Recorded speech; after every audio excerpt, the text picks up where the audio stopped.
안녕하세요. 찰리브라입니다.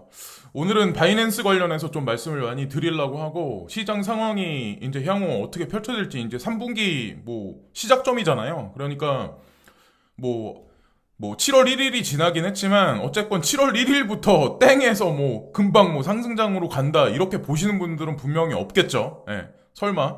자, 어쨌든 3분기 시작이에요. 자, 3분기 시작을 알렸고, 일단 중요한 건 어저께 이게 되게 시장에 미치는 여파가 되게 컸다라고 저는 생각을 하거든요. 각종 텔레그램, 톡방을 다 보면 이 뉴스 하나 때문에 지금 힘들어 하시는 분들이 되게 많아요. 이러다가 이거 우리가 바이낸스 사라지면, 바이낸스에서 우리가 거래를 못하면 우리가 투자하고 있는 코인의 향후 미래는 어떻게 될까? 그래서 제가 오늘 정리해서 딱 간략하게 말씀을 드리려고 하는데, 이거는 제 단순 내피셜이 분명히 아니에요. 자, 정리해서 넘어가면, 자, 일단 이 뉴스가 나온 거는 금융당국이 바이낸스의 국내 영업 금지 처분 내린다. 야, 헤드라인만 딱 보면 엄청난 악재 뉴스예요. 이게 그냥 단순 악재 뉴스는 절대로 아니에요. 단순 버드, 시장을 죽이기 위한 단순 악재 뉴스는 분명히 아니에요. 사실적인 뉴스예요. 뉴스를 하나하나 문맥을 읽어보면 다 맞는 얘기고, 그 이면에 숨겨진 정부의 의도가 분명히 있어요.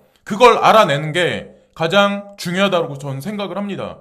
일단 바이낸스를 갖고 국내 정부나, 지금 보면 미국이든 아니면 영국이든 인도든, 여기 나와 있는 거대로 미국, 중국, 영국, 독일, 일본, 인도 전부 다 바이낸스 죽이기 선언을 지금 한 거나 다름없어요. 근데 사실적인 걸 한번 짚어보고 넘어가자고요.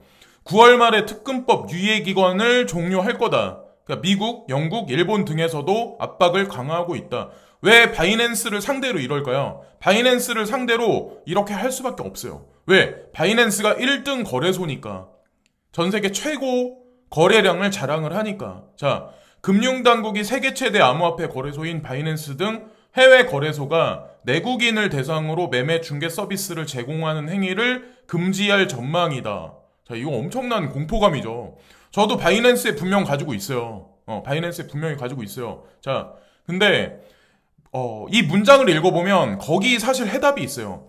4일 금융당국에 따르면 금융위원회 산하 금융정보분석원은 오늘 9월 25일 특정금융정보법 유예기간이 끝나는 대로 바이낸스 등 해외 암호화폐 거래소에 대해 내국인 대상 영업을 금지할 방침이다. 특근법은 암호화폐 거래소의 금융거래 등이 국외에서 이뤄지더라도 국내에 그 효과가 있다면 동일하게 규제 대상에 포함하도록 했다. 자, 여기 나와 있는 날짜를 보세요. 9월 25일까지 유예기간이 끝나는 대로.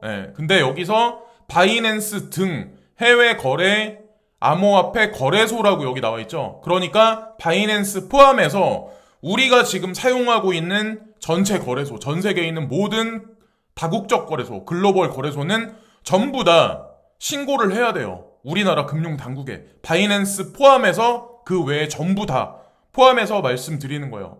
그래서 이거를 바이낸스 죽이기다, 바이낸스 죽이기다, 이렇게 확대 해석하는 거는 제가 보기에 말도 안 되는 것 같고, 바이낸스가 1등 거래소이기 때문에 이렇게 이제 기사 제목엔 이렇게 나올 뿐이죠. 근데 바이낸스 등 해외 거래소 대부분은, 전부 다는 허가를 받아야 돼요. 신고를 해야 되고. 그리고 특히나 중요한 게 3분기에 에이다, 호라이젠, 네오코인, 제가 이거는 강조해서 요 근래 계속 말씀드렸죠. 지난달부터 해가지고 추천은 절대 아니고, 이 날짜랑 여기 나와 있는 9월 25일이란 날짜랑 3분기랑 같이 얼추 맞춰서 보시고, 호라이젠 같은 경우는 호라이젠 측에서 오피셜하게 얘기하기로 3분기 말이다 라는 얘기를 분명히 오피셜하게 얘기를 한 적이 있어요. 본인들의 로드맵대로 진행을 할 거다라는 얘기를 분명히 한 적이 있어요. 그거를 이제 생각을 하시면서 희망회로를 돌리시면 돼요. 자, 이제 구체적인 사항에 들어가면,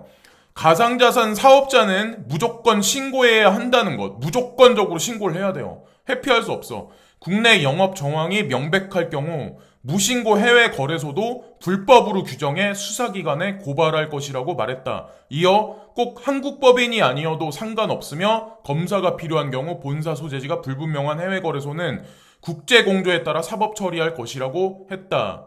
자, 우리나라만 이렇게 할까요? 이 법을 적용시킬까요? 방금 나왔던 영국, 미국, 인도 전부 다 이 법을 이렇게 아마 할 거예요. 자, 그리고 특근법은 암호화폐 거래소가 신고 시 갖춰야 할 요건으로 정보보호관리체계, ISMS 인증, 그리고 실명 입출금 계좌 보유, 대표자 임원의 자격 요건 충족 등을 규정하고 있다. 이 얘기는 뭐냐면 결론 지어서 말씀드리면 이런 식의 어떤 그 규제, 뭐 세 가지 규제사항, ISMS 인증, 그리고 실명 입출금 계좌 보유, 이 얘기는 뭐냐면 아무리 한국에서 바이낸스든 뭐 어디 해외 거래소 어디를 뭐 비트렉스든 어디 거래소를 거래를 하더라도 신고를 하려면 이 실명 입출금 계좌를 이거를 아마 한국 정부에 넘겨야 될 거예요. 그러면 소재지라든가 그 사람이 인출하고 거래했던 내역은 다 공개될 수밖에 없어요.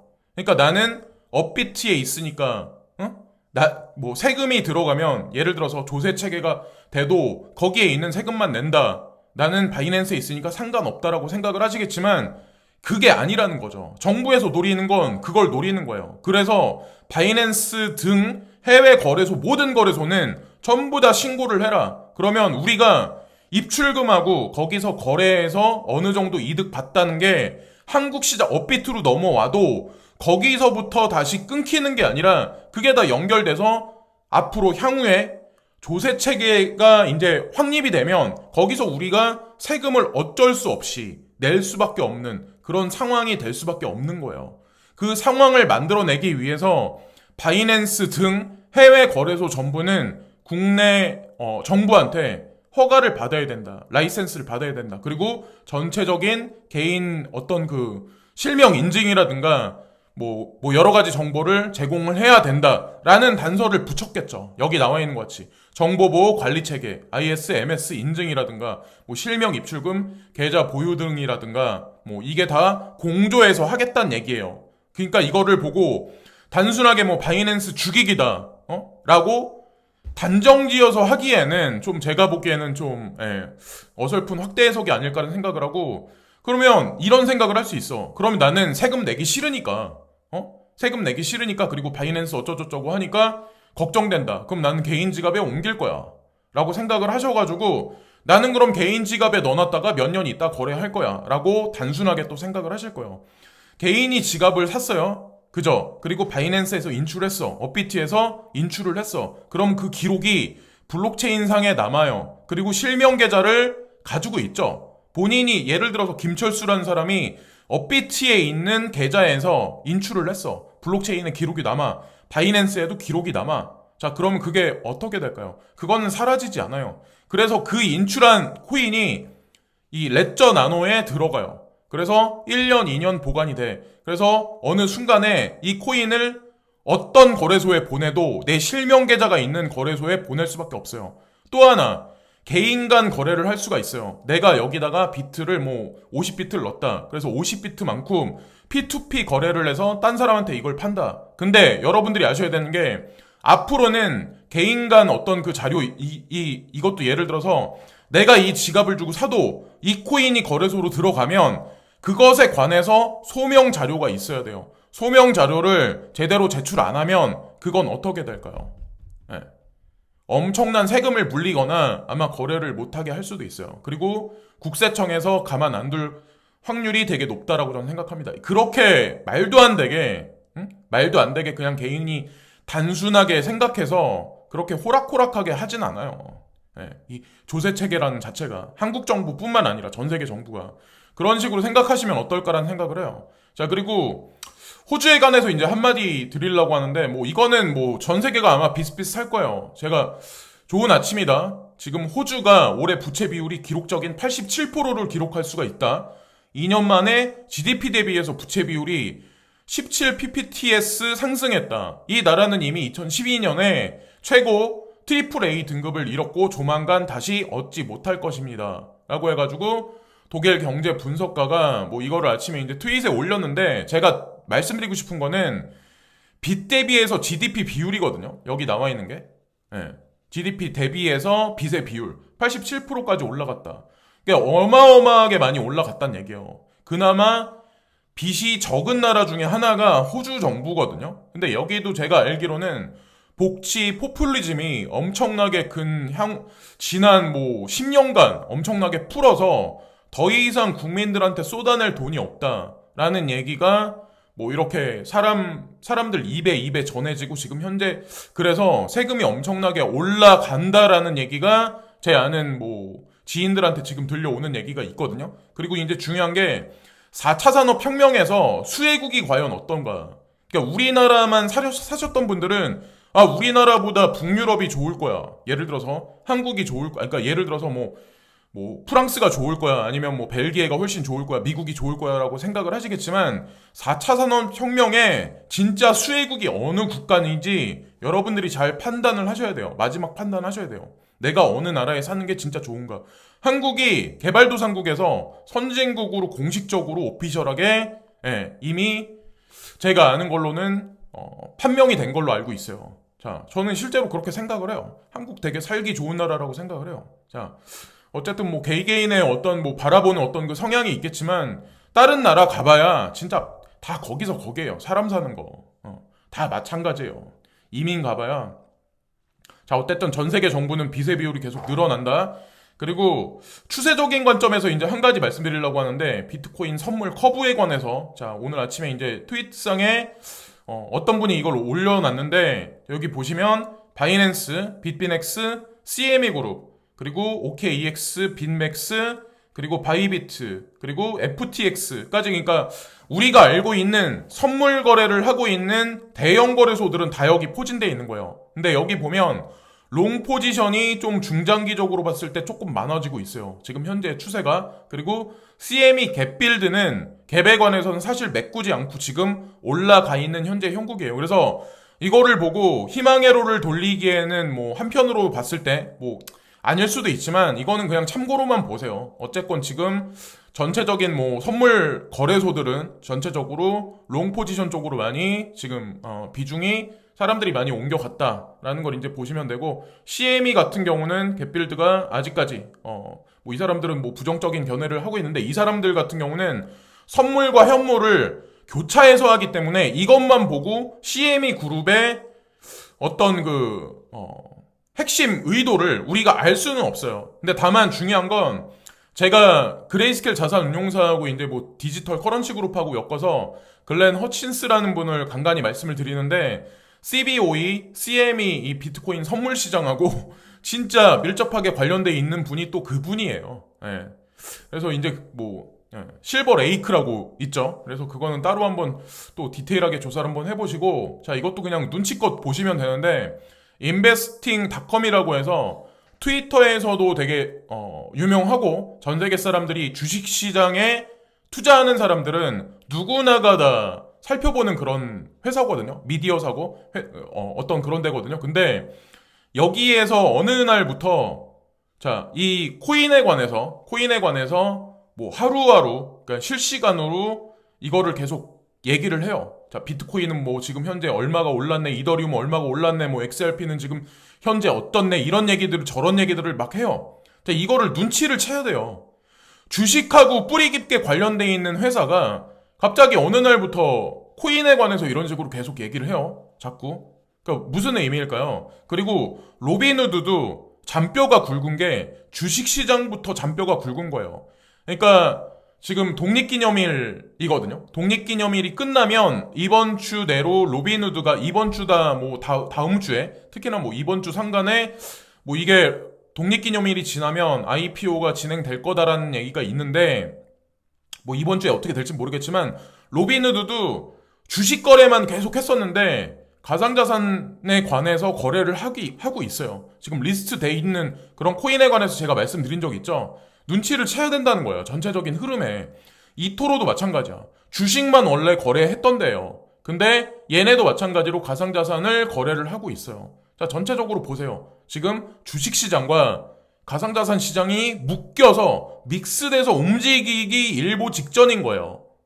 지금 현재 거래는 되고 있지만 대부분의 대중들은 거래를 안 하기 때문에 아직까지 뭐 극소수의 사람만 지금 가상자산에 관해서 뭐 거래하고 희망회로를 돌리긴 하지만 그리고 리켓 캐피탈에서 발표한 뭐 이게 어떻게 보면 뭐 미디어 그러니까 뭐 어떤 뭐 트레이딩 회사 이런 회사는 아닌데 어쨌건 뭐 이분 같은 경우는 뭐라고 얘기를 했냐면 일단은 지금 35,500달러에서 왔다 갔다 하고 있을 거예요. 근데 36,000달러를 돌파 시 웨이크오프 차트인데 이게 웨이크오프 차트인데 하락해서 계속해서 이제 뭐 파동을 그리면서 되게 힘들게 했었던 구간이 있었잖아요. 6월달도 그랬었고 5월달 어느 시점부터. 근데 그 구간의 말미다. 그래서 봤을 때 D 구간으로 이제 들어가기 일보 직전인데 36,000달러 돌파 시에는 이렇게 서서히 지속적으로 12일 날까지 10일까지 진행이 돼서 4만 달러까지 서서히 계속 올라갈 가능성이 높다. 라는 얘기를 지금 하거든요. 일단 중요한 건 그래서 36,000달러, 36,000달러를 깨야 된다는 단서가 이 차트엔 그려져 있어요. 그래서 어느 순간이 되면 36,000달러를 깨면 10일 상간에는 4만 달러 위에서 지금보다는 조금 더 나은 장세가 있지 않을까. 자, 희망의 롤 한번 돌려보는 거죠.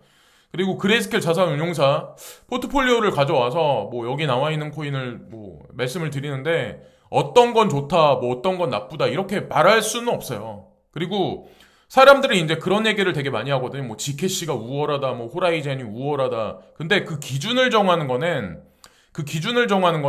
개인이 정하는 게 아니에요. 그리고 어떤 코인이 더 수익률이 높을 거다, 어떤 코인이 또 아니다 라고 하는 거를 개인이 기준을 정하는 게 아니라 그 핸들링을 하는 건 결국엔 그레이스케일 자산운용사예요. 저 같은 경우는 다 나쁘지 않게 생각을 해서 전부 다 가지고 있어요. 물론 어떤 코인은 예를 들어서 뭐 베이직 어텐션이나 뭐 그런 코인은 제가 투자를 안 하고 있어요. 나빠서 그런 건 아니고 그건 뭐 제 개인의 판단이잖아요. 근데 시세 상승은 후의 차이지 분명히 다 괜찮은 코인들이에요.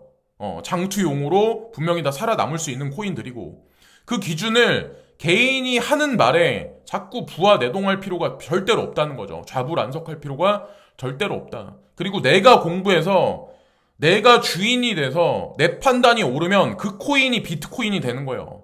내가 예를 들어서 뭐 호라이젠이 괜찮다라고 판단해서 몰빵을 했으면 거기에 대해서 내가 만약 투자를 했으면 거기에 확신만큼 공부를 해서 베팅을 해야죠. 근데 확신이 없으니까 누가 뭐라고 하면 이렇게 흔들리고 저렇게 흔들리는 거야. 근데 저의 기준은 뭐냐면 거액을 투자를 하려면 거액의 금액을 넣어놓는 거는 여기 나와 있는 것 같이 디지털 라지캡 펀드에는 시총 상위에 있는 코인들이 되게 많아요. 비트코인, 이더리움, 자 카르다노, 캐시, 라이트코인, 체인링크. 이거는 그나마 여기 나와 있는 것 중에 시총 상위에 있는 코인들이에요. 시총 상위에 있는 코인들이에요. 자, 근데 제가 말씀드리고 싶은 건 시총 상위에는 거액을 넣으시고 하위에는 소액을 넣으셔라는 거죠. 하위에는 소액을 넣으셔라. 그리고 근데 하위에 내가 예를 들어서 알트코인 중에 하위에 있는 코인들 있죠. 시총 하위에 있는 코인들, 많이 안 알려진 코인들. 그러면 내가 거기에 베팅을 했으면 그만큼 변동성도 감소를 해야 돼요. 변동성도 인정을 해야 돼요. 근데 사람들은 비트코인에 투자할 돈이 없어서 비트코인에 관해서 확신이 없으니까 돈을 투자 못하고 소액만 있으니까 알트코인에 투자를 해놓고 그 변동성에 관해선 인정을 안 해. 하락을 할 때도 그 폭이 되게 크거든요. 상승을 할 때도 폭이 비트코인보다 크지만 이거를 인정해야죠. 인정해놓고 내가 투자를 해야죠. 그리고 나서 하락을 하더라도 확신을 하면 끝까지 밀어붙여야 된다니까요. 근데 그 기준을 정하는 건 찰리 브라운이 되는 것도 아니고 그 어떤 유튜버가 되는 것도 아니고 내 마지막 판단이에요. 내가 공부해서 내 스스로. 저는 이제 그렇게 생각을 합니다. 근데 다만 객관적으로 들어가서는 이렇게 큰 금액을 넣는 거는 비트코인, 이더리움, 카르다노, 비케, 라이트코인, 체인링크, 라지캡 펀드가 좋다. 그 외에는 뭐 아니다. 이렇게만 말씀드리는 건 절대 아니에요. 저는 기관 투자자하고 비슷비슷하게 움직여야 되지 않을까. 전체적인 포트를 짤 때 그런 생각으로 하는 거예요. 자, 그리고 뭐 내가 하이 리스크, 하이 리턴의 어떤 그런 성향이 있다. 그러면 막말로 그냥 여기서 달성 싶은 거, 포텐셜 되게 커지는 거에 그냥 몰빵해요. 어차피 여기 나와 있는 건 사라지지도 않을 뿐더러 그냥 호재만 기다리고 있으면 돼요. 그냥 가는 코인들이에요. 다 나쁘지 않은 코인들이고 그러기 때문에 그레이스케일 자산운용사에서도 추가를 시켰던 거고 자, A다 추가시켰죠. 그 향후에 또 다른 코인이 아마 추가가 될 거예요. 그것도 제가 찾아봐가지고 괜찮은 코인 있으면 또다시 한번 말씀을 한번 드려보겠습니다. 그래서 오늘은 바이낸스, 에 관해서 이제 말씀을 드렸는데, 뭐, 이게 뭐, 안 좋게 보시는 분들도 있는데, 결국에는 전 세계 정부가 용인하기 위해선 제도권으로 끌어들이고 라이센스 허가 기준을 세워야 돼요. 그런 관점으로 좀 긍정적으로 보시면 어떨까라는 말씀 드리면서 이번 영상도 마치겠습니다. 지금까지 찰리 브라운이었고요. 구독과 좋아요 부탁드리면서 이번 영상도 마치겠습니다. 감사합니다.